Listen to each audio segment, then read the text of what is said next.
Le Vatican cache des choses sous nos yeux, et vous ne l'avez probablement même pas remarqué. Préparez-vous à être époustouflé par les obélisques volés de la cité du Vatican, la mystérieuse statue de la pomme de pin dans la cour du Vatican, et de nombreux autres symboles païens antiques. Êtes-vous prêt à découvrir la vérité? Allons-y. Dans une cour en face du musée du Vatican, connue sous le nom de cour de la pomme de pin, trône une immense pomme de pin en bronze de 4 mètres de hauteur.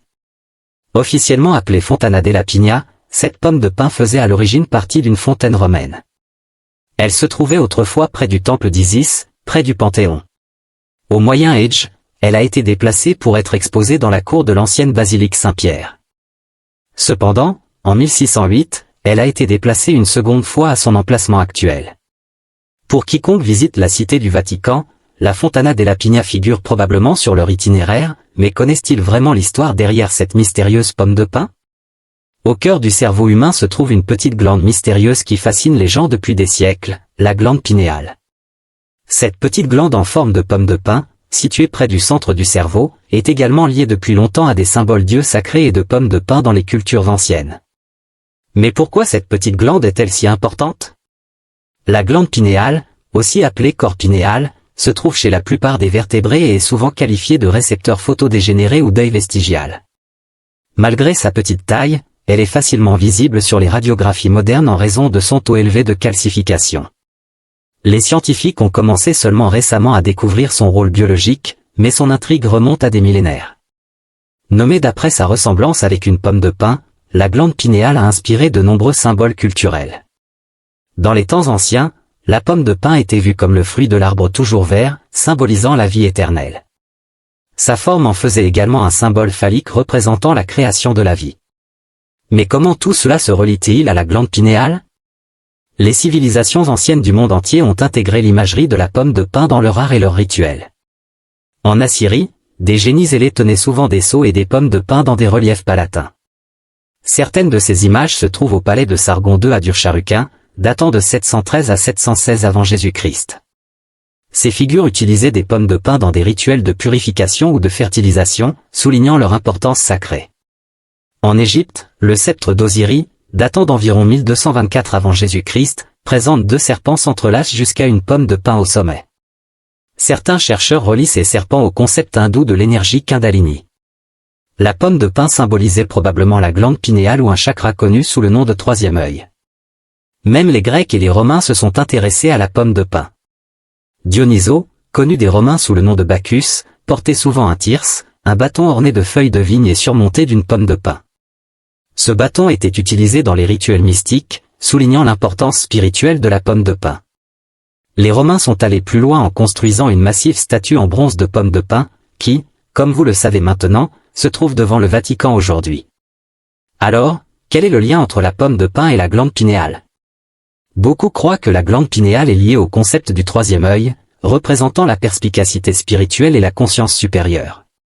Les cultures anciennes semblaient comprendre cela en utilisant la pomme de pin comme un puissant symbole d'illumination et de vie éternelle. Des rites de purification assyriens aux sceptres spirituels égyptiens et aux fontaines romaines, la pomme de pin a longtemps été un symbole puissant de la vie, de l'illumination et des pouvoirs mystérieux du cerveau humain. Vous êtes-vous déjà demandé pourquoi certains symboles religieux semblent étrangement familiers ou antiques? Accrochez-vous, car nous plongeons dans un tourbillon d'histoire, de dieux anciens et de choix de mode inattendus dans l'Église catholique. Découvrons le mystère du culte de Cybèle et du symbolisme draconien. D'abord, parlons des symboles. Depuis les temps anciens, les symboles ont été le langage secret des religions, de l'Égypte à Rome. Ces symboles véhiculaient des significations puissantes, souvent liées aux dieux et aux croyances spirituelles. Mais voici le piège, de nombreux symboles sont encore présents aujourd'hui, cachés en pleine vue, souvent non remarqués ou mal compris. Faites une promenade dans une église catholique et vous pourriez voir des coiffures curieuses. Le zucchetto, une petite calotte portée par les prêtres, cardinaux et le pape, n'est pas simplement un accessoire de mode. Alors pourquoi les leaders catholiques le portent-ils? Ce n'est pas seulement pour couvrir les zones chauves. Le zucchetto a des racines dans le culte ancien de Cybèle, la déesse mère de Rome. En 200 avant Jésus-Christ, les adeptes de Cybèle, y compris les prêtres solaires en Égypte, portaient une calotte similaire pour montrer respect et soumission à cette puissante déesse. Mais tenez-vous bien, car l'intrigue se renforce. La Bible elle-même avertit contre le culte de Cybèle, connu dans certains textes sous le nom d'Astarté, déesse de la fertilité, de la sexualité et de la guerre. Dans Juge 10 verset 6, les Israélites sont critiqués pour servir Baal et Astarté. Et dans 1 Corinthiens 11 verset 7, il est dit qu'un homme ne devrait pas couvrir sa tête puisqu'il est l'image et la gloire de Dieu. Alors pourquoi les leaders catholiques portent-ils le zucchetto de Cybèle? Bonne question. C'est une tradition bizarre basée sur des croyances païennes qui persistent encore aujourd'hui. Et parlant de couvre-chef, que dire du mitre, le chapeau pointu porté par le clergé catholique? Ce chapeau funky représente Dagon, le dieu poisson babylonien. Oui, vous avez bien entendu. Dagon était important dans la Babylonie ancienne, symbolisant l'agriculture, l'abondance alimentaire et la bonne fortune. Les prêtres babyloniens portaient un couvre-chef en forme de poisson avec une bouche de poisson ouverte sur leur tête, et le corps du poisson drapé comme une cape. Ce n'était pas simplement un costume, mais un symbole religieux sérieux. Et devinez quoi? Le même sens de mode pisciforme est encore en vigueur aujourd'hui. Les cardinaux, évêques et le pape portent des mitres qui ressemblent étonnamment au couvre-chef de Dagon.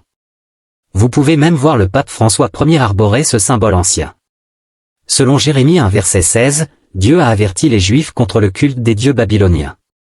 Pourtant, ici, nous voyons un clin d'œil à ces divinités dans les vêtements religieux modernes. Je veux dire, cela ne peut pas être bon.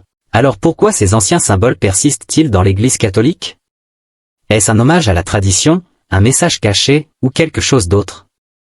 C'est une question qui mérite réflexion la prochaine fois que vous croisez l'un de ces symboles.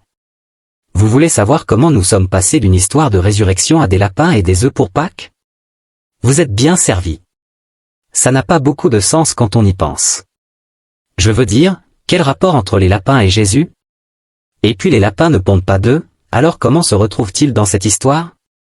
Prenez vos paniers et plongeons dans l'histoire colorée de cette célébration printanière. Pâques, célébrée par les chrétiens du monde entier depuis environ 1700 ans, marque la résurrection de Jésus-Christ. Mais comment avons-nous fini avec des œufs, des lapins et des poussins dans une histoire de crucifixion et de résurrection? Alerte spoiler, tout tourne autour de la Renaissance et du mélange des anciennes traditions avec les nouvelles. Il ne s'agissait pas simplement d'effacer les coutumes païennes existantes, mais de les incorporer habilement. Ce mélange a facilité l'acceptation de la nouvelle religion tout en conservant certaines traditions bien aimées.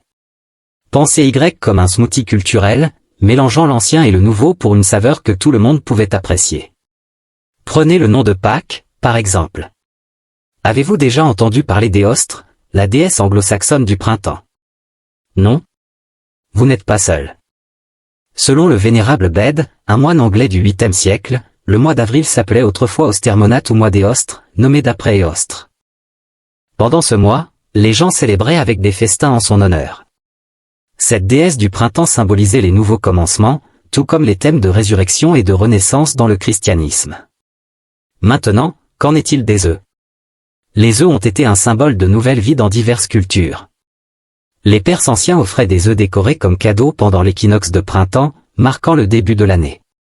L'œuf, apparemment inanimé mais débordant de vie nouvelle, incarne parfaitement le miracle de la Renaissance, tant dans la nature que dans les enseignements chrétiens. Et puis il y a le lapin de Pâques, ou devrais-je dire le lièvre de Pâques? Le lièvre est un symbole de fertilité et de nouvelle vie depuis des siècles. Vous avez probablement entendu l'expression « se reproduire comme des lapins », souvent utilisée pour décrire un couple avec beaucoup d'enfants. Au XVIIIe siècle en Europe, certains ont essayé de bannir les coutumes liées au lièvre de Pâques en raison de leurs racines païennes, mais ces tentatives n'ont pas empêché le lapin de sauter dans nos cœurs et nos traditions de fête. Même le moment de la célébration de Pâques a une touche païenne.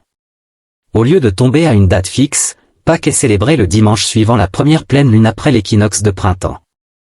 Cette planification lunaire reflète les pratiques païennes anciennes et a été décidée au concile de Nicée en 325 après Jésus-Christ. Une vraie pratique d'adaptation chrétienne. À mesure que le christianisme se répandait, il superposait son histoire de résurrection sur les célébrations printanières existantes de Renaissance. Cette unification rendait la nouvelle foi plus accessible à ceux qui célébraient déjà le renouveau cyclique de la nature. La prochaine fois que vous dégustez des lapins en chocolat ou que vous chassez des œufs de Pâques, souvenez-vous que ces traditions amusantes sont profondément enracinées dans des coutumes anciennes célébrant la nouvelle vie et la Renaissance. C'est certainement quelque chose que le Vatican préférerait garder enfoui. Le pape préférerait que vous croyiez que Pâques a toujours été consacré à Jésus et à la résurrection, mais maintenant vous connaissez la vérité. Cela ne signifie pas que vous devez arrêter de manger des bonbons, bien sûr. Que diable est cette structure haute et pointue sur la place Saint-Pierre au Vatican? Beaucoup de gens se sont posé la question. Laissez-moi vous donner quelques réponses. Se tenant fièrement devant la basilique Saint-Pierre se trouve un obélisque égyptien, et ce n'est pas juste un ornement élégant. Les obélisques étaient très importants dans l'Égypte ancienne, marquant l'entrée des temples et signalant les zones de culte solaire. Ils représentaient Ra, le dieu du soleil égyptien, qui était la divinité suprême, le créateur de l'humanité et la source de toute lumière et chaleur. Vous pouvez considérer Ra comme le MVP du monde ancien, fournissant tout, de la chaleur aux récoltes. Comment un obélisque égyptien a-t-il atterri au cœur de la cité du Vatican? Cet obélisque en particulier a eu un voyage assez remarquable. Construit à l'origine par le pharaon Ramsès II pour le temple de Ra à Héliopoli, il a été déplacé plus tard à Rome par les Romains, qui étaient très friands de culture égyptienne. Il a été placé près d'un sanctuaire dédié à la déesse égyptienne Isis et a finalement trouvé son chemin jusqu'au Panthéon, un temple dédié à tous les dieux. Lorsque le Panthéon est devenu une église catholique romaine, il a été dédié à la Vierge Marie et à tous les martyrs, mélangeant ainsi les traditions païennes et chrétiennes. Mais le déplacement le plus célèbre est survenu en 1586 après Jésus-Christ, lorsque le pape Sixte V décida de placer cet obélisque devant la basilique Saint-Pierre. Et ce n'est pas juste pour le plaisir des yeux, il est entouré d'une roue solaire qui s'aligne avec l'équinoxe vernal, le solstice d'été et le solstice d'hiver. Lors du lever du soleil à l'équinoxe vernal, l'obélisque projette une ombre vers le dôme de la basilique Saint-Pierre. Ce n'est pas juste un tour de magie avec des ombres, on dit que cela symbolise l'union du dieu soleil et de la déesse lune. C'est comme un PDA cosmique païen au cœur de la cité du Vatican. Ouvrons maintenant la Bible à Exode 20 versets 4 à 5, où le deuxième commandement de Dieu dit essentiellement que vous ne devriez pas créer de sculpture ou de représentation de quoi que ce soit dans le ciel au-dessus, sur la terre en dessous, ou dans les eaux sous la terre. Il ajoute que vous ne devriez pas vous prosterner devant elles ni les adorer car le véritable Dieu est un Dieu jaloux. Alors, pourquoi l'Église catholique vénère-t-elle ce monument païen? La réponse pourrait résider dans le mélange des traditions.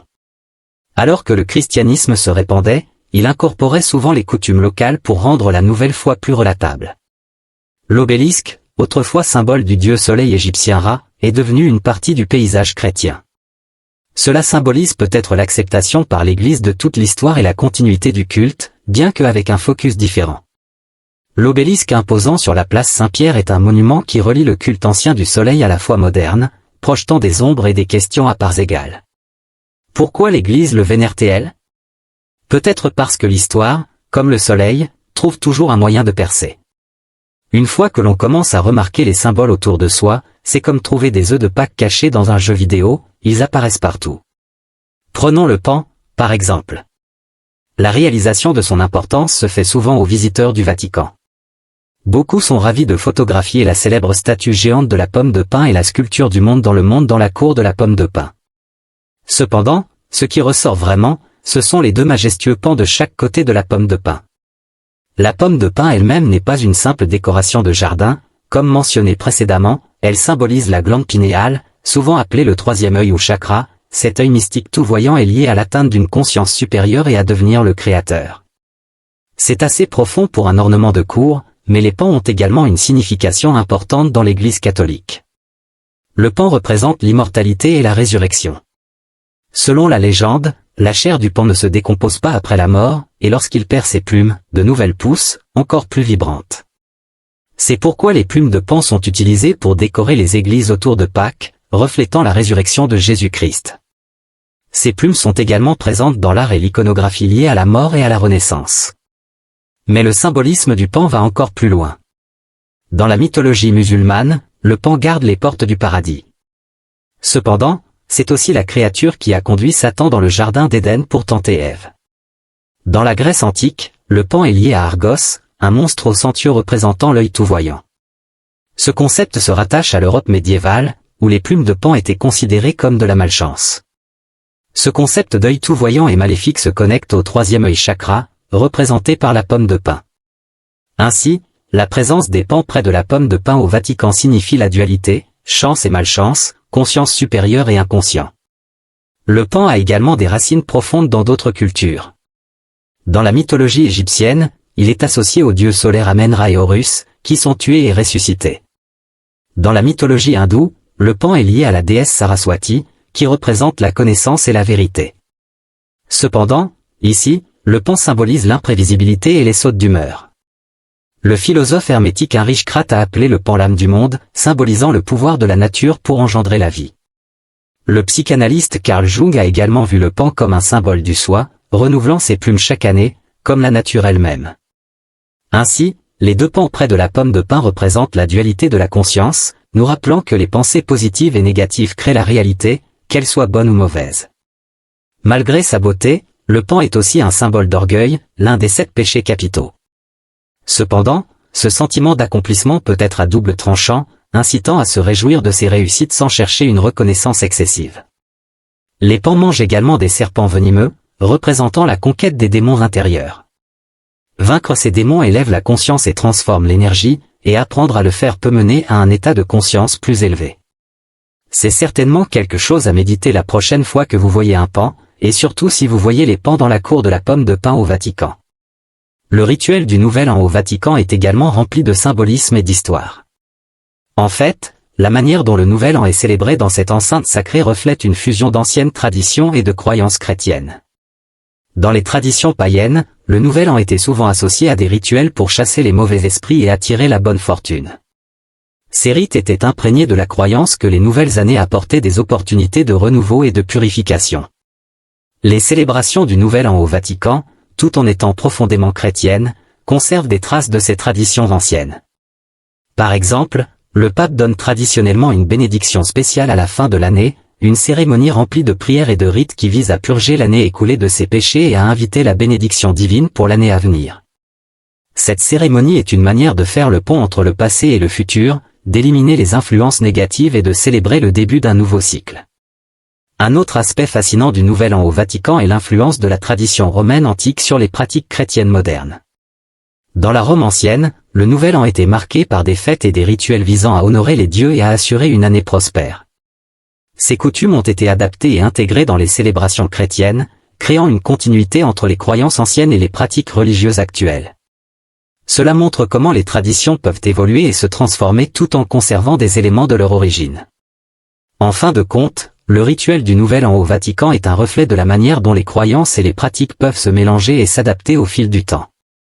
En célébrant cette période de renouveau et de purification, le Vatican honore à la fois son histoire chrétienne et ses racines plus anciennes, tout en offrant une vision contemporaine de la transition vers une nouvelle année. Quand le Vatican célèbre le Nouvel An le 1er janvier chaque année avec leur messe spéciale du Nouvel An, pensez-vous qu'ils savent qu'ils célèbrent en réalité un dieu païen?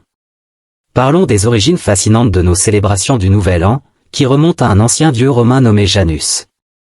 Heureusement pour lui, Janus. Ce dieu a 2 visages, sans équivalent grec, et tout au sujet des traditions. Un visage regarde vers le passé, réfléchissant et analysant, tandis que l'autre regarde vers l'avenir avec espoir. Vous pouvez le voir comme le coach de gestion du temps et de la vie ultime. Janus n'était pas simplement un personnage mineur, il était le maître des commencements. Le poète romain Ovide le décrivait comme Janus à 2 têtes, un ouvreur de l'année qui glisse doucement. Il présidait aux portes et aux portails, symbolisant toutes les transitions. Vous connaissez ce vieux dicton, quand une porte se ferme, une autre s'ouvre? Eh bien, Janus était en quelque sorte la personnification de cette phrase. Que ce soit le début de la journée, du mois ou de l'année, Janus était impliqué. Janvier, le 1er mois de l'année, porte même son nom. Son rôle était de superviser toutes les transitions, que ce soit franchir un seuil, commencer un nouveau travail, de la naissance à la mort, et même le passage de la guerre à la paix. Les Romains prenaient très au sérieux leurs portes, aussi étrange que cela puisse paraître. Ils croyaient que les franchir avec intention pouvait apporter de la bonne fortune. Ils plaçaient souvent des images de Janus ou faisaient sculpter une clé au-dessus des portes pour leur rappeler de rester attentifs à leur transition. Pourquoi une clé? Eh bien, Janus était souvent représenté tenant une clé dans sa main, pour ouvrir des portes et des portails, et ainsi de suite. Cette pratique se poursuit dans de nombreuses cultures aujourd'hui. Les symboles au-dessus des portes servent souvent de bénédiction ou de geste d'accueil. Donc, si vous cherchez un moyen d'apporter de la bonne fortune dans votre maison, envisagez de placer un symbole significatif au-dessus de votre porte. Honorer Janus pendant le Nouvel An impliquait des rituels conçus pour plaire aux dieux. Une offrande traditionnelle était une clé, surprise surprise. Ce cadeau représentait le contrôle de Janus sur les portes et les nouveaux commencements. Pour véritablement embrasser l'esprit de Janus, les gens réfléchissaient à l'année écoulée et planifiaient pour l'avenir. Ce rituel de regarder symboliquement dans les deux directions à l'aube de la nouvelle année est l'une des traditions humaines les plus anciennes et les plus durables. Alors, en célébrant le Nouvel An, pensez à Janus, placez une clé au-dessus de votre porte et prenez un moment pour réfléchir au passé et planifier pour l'avenir. C'est un rituel qui a résisté à l'épreuve du temps et pour de bonnes raisons. Après tout, qui ne voudrait pas un peu de chance et de sagesse supplémentaire en entrant dans une nouvelle année? Alors, qui est prêt pour un peu plus de culte solaire? Lorsque je vous ai présenté l'obélisque égyptien sur la place Saint-Pierre, j'ai mentionné qu'il était entouré d'une roue solaire, ou plus précisément, de la roue de Baal. Mais qui diable est Baal? Qu'est-ce qu'une roue solaire et que fait-elle dans la ville du Vatican, en plein cœur de la place Saint-Pierre? Au centre de la place Saint-Pierre, vous trouverez un design de roue solaire à 8 rayons, un symbole aux racines païennes profondes. Au milieu de cette roue solaire se dresse un obélisque monumental, qui a été transporté de Héliopolis à Rome par l'empereur Caligula. Effet amusant, certains affirment que le mot « obélisque » se traduit littéralement par « organe de reproduction de Baal » ou « tige de Baal ». Oups! Qui était Baal? Eh bien, il était un dieu du temps, spécifiquement des tempêtes et de la fertilité. Il était adoré par les Phéniciens et les Cananéens. Aujourd'hui, Baal est surtout connu comme étant l'antagoniste du culte de Yahweh des Israélites dans la Bible. Selon des tablettes cunéiformes datant du milieu du XIVe siècle et de la fin du XIIIe siècle, Baal a remplacé El, devenant le roi des dieux. L'obélisque du Vatican servait initialement de monument dans l'Égypte ancienne dédié au culte du soleil. Sa présence sur la place Saint-Pierre n'est pas seulement un hommage à l'architecture ancienne, elle porte avec elle le symbolisme du soleil, se reliant au culte de Ra, le dieu égyptien du soleil. Et pour ajouter un twist, il y a aussi une plus petite roue solaire à 4 rayons sur la place, similaire à celle trouvée sur une pierre d'autel dans le temple ancien de Baal à Hatzor. Ces roues solaires et obélisques étaient des symboles profondément ancrés dans les cultures païennes des Romains et des Égyptiens. Voici où cela devient encore plus intrigant, l'Église catholique, qui a établi sa domination à Rome, a incorporé ces symboles païens dans ses espaces sacrés. Cela signifie-t-il que l'Église adore secrètement ses anciens dieux? Eh bien, les théoriciens du complot pourraient arriver à cette conclusion. Cependant, il est plus probable qu'il s'agit d'un mélange de traditions pour créer une continuité et une acceptation parmi les convertis. Les Romains étaient très familiers avec ces symboles, les associant à leurs propres dieux et rituels. Lorsque l'Église a incorporé ces symboles, cela a facilité la transition pour les païens se convertissant au christianisme. Mais les critiques soutiennent que cette inclusion est un signe d'idolâtrie. Ils se réfèrent à des passages bibliques comme 2 Rois 21, qui condamnent le culte des faux dieux et des idoles. Fait intéressant, le design de la roue solaire apparaît également dans d'autres cultures anciennes, comme le symbole babylonien du dieu solaire Shamash. Ce symbole présentait un disque solaire avec 4 étoiles ondulantes et des rayons solaires, souvent trouvés sur des colonnes assyriennes et des reliefs muraux. Dans le contexte chrétien, le monogramme du Christ utilisant les lettres grecques Chi et Rho forme parfois une roue solaire à 6 rayons lorsqu'il est superposé, ressemblant à cela. Alors, que se passe-t-il vraiment sur la place Saint-Pierre? La présence de ces symboles anciens pourrait être vue comme l'acceptation de l'histoire par l'Église.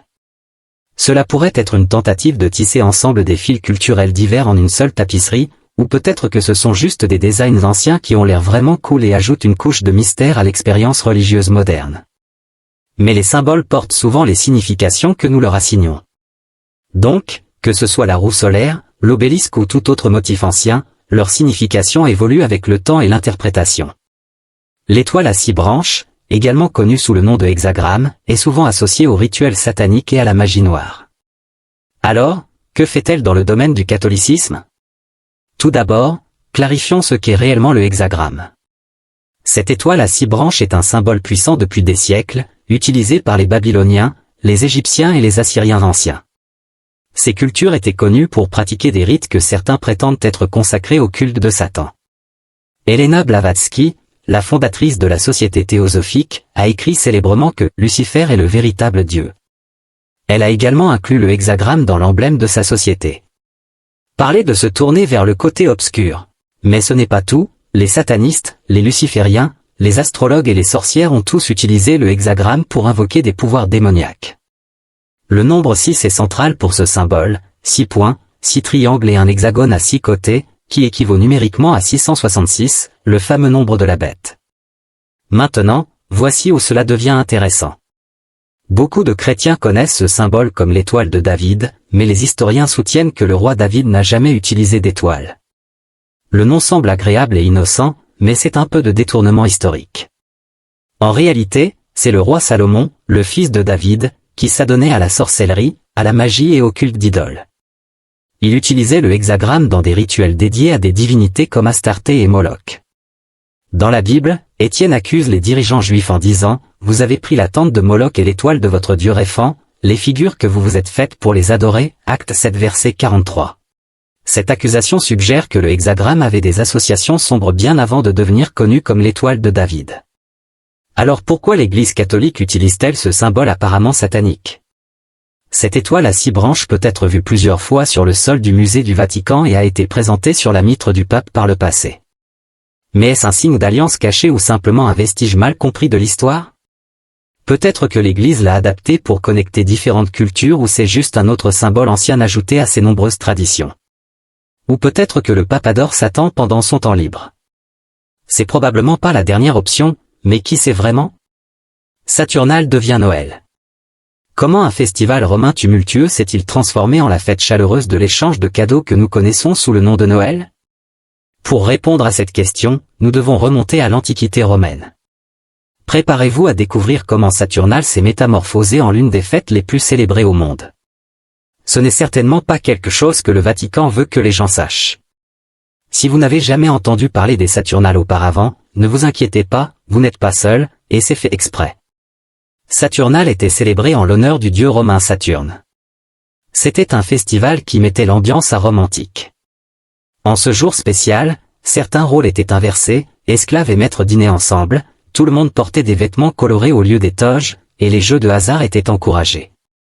C'était une célébration de l'âge d'or, un temps mythique de paix et de prospérité. Le festival, qui avait ses racines dans le festival grec des Chronies, se déroulait en hiver et marquait la fin de la saison des récoltes. Saturne, étant un dieu agricole, était la star du spectacle. Les festivités comprenaient des festins, des échanges de cadeaux et même la couronnement d'un roi des Saturnales dont les caprices devaient être obéis. Pensez-y comme une version ancienne de la fête de fin d'année au bureau, mais avec beaucoup plus de liberté et de démesure. Les cadeaux échangés pendant Saturnales comprenaient des objets simples comme de la poterie, des dés et des bougies, rappelant les petits objets que nous mettons aujourd'hui dans les bas de Noël. Même l'écriture de verre, similaire aux cartes de Noël modernes, était une pratique courante. À mesure que Rome se convertissait au christianisme au IVe siècle après Jésus-Christ, l'exubérance des Saturnales ne pouvait être totalement réprimée. Au lieu de cela, de nombreuses coutumes furent intégrées dans la nouvelle fête que nous connaissons et aimons, Noël. La date du 25 décembre, célébrée comme la naissance de Jésus-Christ, coïncide avec le festival romain des Dies Natalis Soli Invicti, l'anniversaire du soleil invaincu. Ce coup de maître a facilité l'intégration des Romains païens aux nouvelles traditions chrétiennes. La plupart des érudits ne croient pas que Jésus soit réellement né le 25 décembre. Au lieu de cela, la date a été fusionnée avec les festivités païennes existantes pour faciliter la transition. Après tout, quel meilleur moyen de convertir les gens qu'en conservant leur tradition de fête préférée? Aujourd'hui, nous voyons les échos de Saturnales dans nos célébrations de Noël, les festins, les échanges de cadeaux et le sentiment général de joie et de communauté. Même le concept des arbres de Noël provient de cette fête ancienne. En effet, les conifères étaient vénérés à l'époque.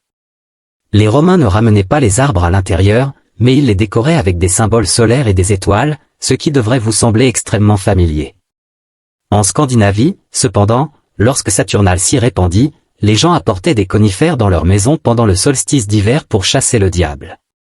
Bien que Saturnale ne soit pas devenu Noël de manière directe, son esprit festif perdure, faisant de la saison des fêtes un moment de chaleur et de convivialité pour les familles du monde entier. La prochaine fois que vous accrochez vos bas ou offrez un cadeau, rappelez-vous que vous participez à une tradition qui remonte à la Rome antique, sans les toges et les inversions de rôles esclaves-maîtres, bien sûr. La communion sacrée ou Eucharistie est l'un des aspects les plus intrigants du catholicisme. Elle implique la transformation du pain et du vin en la véritable chair et le sang de Jésus-Christ lors de la messe, un processus connu sous le nom de transsubstantiation. Contrairement à d'autres rituels symboliques, les catholiques croient que cette transformation est littérale, ils consomment le corps et le sang du Christ pour devenir un avec Dieu. Mais d'où vient cette idée? Étonnamment, des rituels similaires existaient dans le monde gréco-romain antique, spécifiquement au sein des religions mystérieuses et secrètes. Ces cultes souterrains impliquaient souvent des repas partagés où les participants consommaient symboliquement la chair et le sang de leur dieu. Prenons les mystères de Mithra par exemple. Ce culte, populaire dans l'Empire romain autour de 300 avant Jésus-Christ, vénérait Mithra, le dieu de l'amitié, des contrats et de l'ordre. Les adeptes du mithraïsme prenaient part à des rituels impliquant du pain et une boisson sacrée appelée le homer. Cette boisson était censée incarner l'essence divine du dieu. Cela vous semble familier, n'est-ce pas? Mais ce n'est pas tout. Même plus tôt, vers 3100 avant Jésus-Christ, en Égypte, les prêtres consacraient des gâteaux pour les transformer en la chair du dieu Sirius, puis les mangeaient. Cela montre que le concept de consommer l'essence d'une divinité a des racines anciennes et n'était pas unique au christianisme ou au mithraïsme. Ainsi, le rituel de l'Eucharistie a des connexions historiques profondes, évoluant à partir des pratiques anciennes où la consommation de l'essence d'un dieu était un thème commun. Bien que les catholiques d'aujourd'hui ne pensent peut-être pas à Mithra ou à Osiris pendant la communion, ces traditions anciennes mettent en lumière une continuité dans les pratiques religieuses, des prêtres d'Égyptiens aux cultistes romains. Le parcours de cette tradition est aussi riche et complexe que l'acte de transsubstantiation lui-même.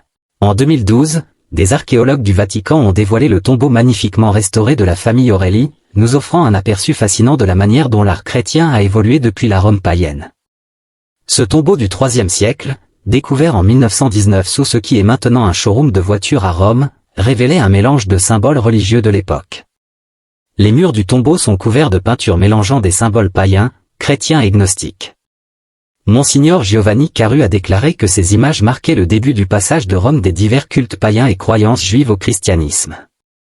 Les œuvres d'art reflétaient une époque où Rome devenait plus chrétienne. Les fresques des murs représentaient de grands philosophes, des animaux colorés, de jolis paysages et des scènes de l'Odyssée d'Homère. Il y avait aussi des figures mystérieuses comme une femme avec un serpent sous ses pieds et un homme créant des hommes plus petits à ses côtés. Les érudits ont débattu de savoir si ces figures représentaient des histoires bibliques comme Ève dans le jardin d'Éden et la création d'Adam, ou des mythes comme une nymphe dans le jardin des Hespérides et Prométhée créant l'homme. Quoi qu'il en soit, Fabrizio Visconti croyait que le thème général était l'attente de l'au-delà, un concept important pour les premiers chrétiens. Les décorations du tombeau montraient l'atmosphère diverse et tolérante de Rome au IIe et IIIe siècle, avant que les chrétiens ne subissent une persécution intense. La restauration de ce tombeau a pris plus d'une décennie. Barbara Mahé, qui a dirigé la restauration, a décrit le processus minutieux d'élimination d'une épaisse croûte blanche qui avait recouvert les fresques. Ils ont utilisé des techniques avancées au laser pour enlever la croûte sans endommager la peinture, révélant des images vibrantes en dessous. Une découverte surprenante fut une scène de l'Odyssée où les hommes d'Ulysse se transformaient à nouveau en humains après avoir été changés en porcs. Le tombeau Aurélie, datant du début du IIIe siècle, est un exemple remarquable de la manière dont l'art chrétien a évolué à partir du passé romain. Bien qu'il ne soit ouvert qu'à de petits groupes réservés à l'avance, ce joyau caché montre comment l'art chrétien a progressivement émergé. Merci d'avoir regardé. Que pensez-vous que le Vatican cache encore? Faites-le moi savoir dans les commentaires ci-dessous et n'oubliez pas de vous abonner. À bientôt, au revoir.